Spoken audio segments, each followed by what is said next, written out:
রাজধানীর বনানীতে prime Asia বিশ্ববিদ্যালয়ের শিক্ষার্থী পারভেজ হত্যা মামলায় গ্রেপ্তার ৩ আসামিকে সোমবার মহানগর দায়রা জজ আদালতে আনা হয়। এ সময় পুলিশ তাদের ১০ দিনের রিমান্ড চাইলে উভয় পক্ষের শুনানি শেষে ঢাকার অতিরিক্ত chief metropolitan magistrate Mohammad Sanaullah তাদের ৭ দিন করে রিমান্ড মঞ্জুর করেন।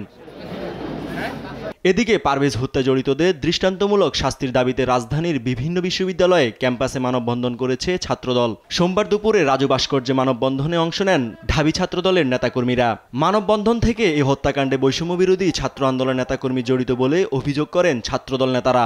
আজকে যারা বৈষম্য বিরোধী ছাত্র আন্দোলনের ব্যানারকে সামনে রেখে বিভিন্ন মত সৃষ্টি করে সামনের দিকে বাংলাদেশকে অগণতান্ত্রিক পন্থার দিকে ঠেলে দিচ্ছে, আমি তাদেরকে হুঁশিয়ারি উচ্চারণ করে দিতে চাই।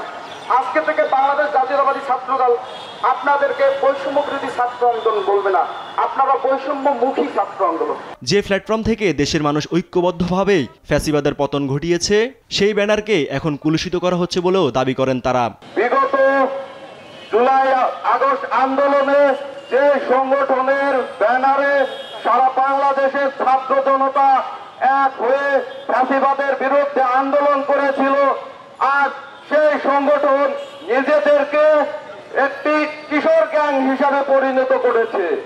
একই দাবিতে মানববন্ধন করেছে তিতুমির কলেজ ছাত্রদল। এ সময় বক্তারা সঠিক তদন্ত ও দায়ীদের দ্রুত আইনের আওতায় আনার দাবি জানায়। আমাদের ছাত্রদলের সহযোদ্ধা জাহিদুল ইসলাম পারভেজ হত্যার যে নির্মম নৃশংস ঘটনা ঘটেছে, এই ঘটনার তীব্র নিন্দা ও প্রতিবাদ জানাই। আইনশৃঙ্খলা বাহিনী তাদেরকে অতি বিলম্বে গ্রেপ্তার করে তাদের দৃষ্টান্তমূলক শাস্তি দেবে বলে আমি মনে করি। এদিকে দুপুরে প্রাইম এশিয়া বিশ্ববিদ্যালয়ের সামনে এক বিক্ষোভে অংশ নিয়ে পারভেজ হত্যার ঘটনায় জড়িতদের গ্রেপ্তারে ৪৮ ঘন্টার আলটিমেটাম দিয়েছে বিএনপির আন্তর্জাতিক বিষয়ক কমিটির সদস্য ইশরাক হোসেন। ইশরাক বলেন, তাদের গ্রেফতার করা না হলে কঠোর কর্মসূচি দেওয়া হবে।